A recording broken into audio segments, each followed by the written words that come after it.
O primeiro-ministro de Israel não se intimidou no discurso no Congresso americano. Diante dos deputados, Benjamin Netanyahu rejeitou a proposta de paz para o Oriente Médio apresentada na semana passada pelo presidente americano. Mesmo assim, recebeu apoio até mesmo do partido de Barack Obama.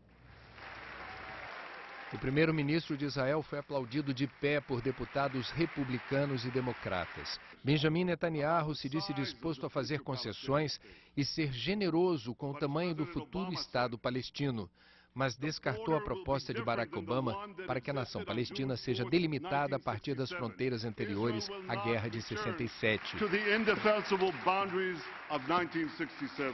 Ele também rejeitou a divisão de Jerusalém e repetiu que, para retomar o diálogo, os palestinos, inclusive o Hamas, que prega a destruição de Israel, devem aceitar a existência do Estado judeu. Na Cisjordânia, o porta-voz da autoridade palestina disse que Netanyahu escolheu os assentamentos e não a paz. Já deputados do Likud, o partido do primeiro-ministro israelense, pensam exatamente o oposto. Eles disseram que vão cobrar uma explicação dele no retorno a Tel Aviv. Eles querem saber se, ao falar em concessões, Netanyahu pretende abandonar os colonos judeus que vivem na Cisjordânia, território palestino ocupado por Israel. Conversa agora ao vivo com o professor Francisco Carlos Teixeira, professor de História Contemporânea da Universidade Federal do Rio de Janeiro. Professor, boa noite. Boa noite. Houve uma mudança no tabuleiro. A proposta de paz do Oriente Médio estava engavetada. Estava parado há longo tempo, inclusive o enviado americano para as conversações tinha pedido demissão, entregou o mandato, tudo estava sem se movimentar e no horizonte tinha uma ameaça grande que era a proclamação unilateral do Estado palestino pela autoridade palestina. O Obama conseguiu mexer. Se a ideia inicial era dar um deslanche e mostrar que o status quo não era sustentável, isso ele conseguiu. O primeiro movimento foi do Obama e ele conseguiu avançar nessa direção. Não sendo um recuo até as fronteiras de 67, o que será?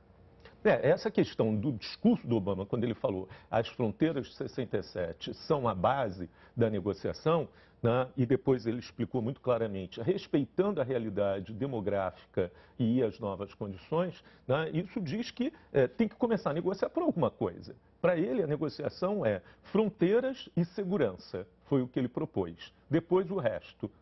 Esse é um ponto de partida. Claro que essas fronteiras vão ser discutidas, mas tem que ter um ponto de partida. Os colonos israelenses da Cisjordânia têm motivos para estar preocupados? Porque onde é que vai tirar?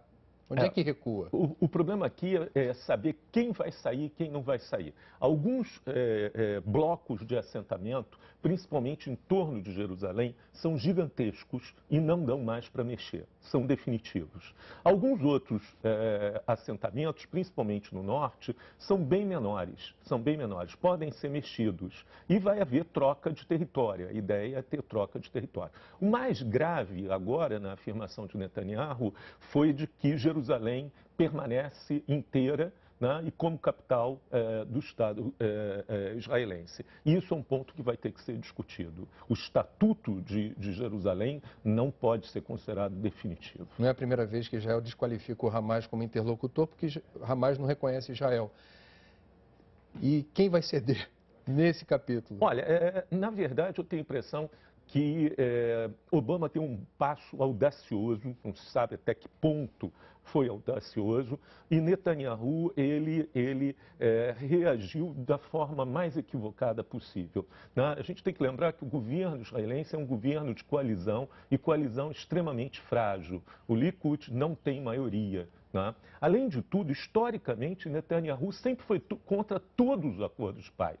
Ele foi contra Yitzhak Rabin, ao qual ele criticava duramente, foi contra Camp David, os acordos, e foi contra Ariel Sharon, quando Sharon fez a retirada de Gaza. Historicamente, ele não é uma figura que tenha tido sequer uma experiência de negociação. Professor Francisco Carlos Teixeira, muito obrigado, uma boa noite. Boa noite.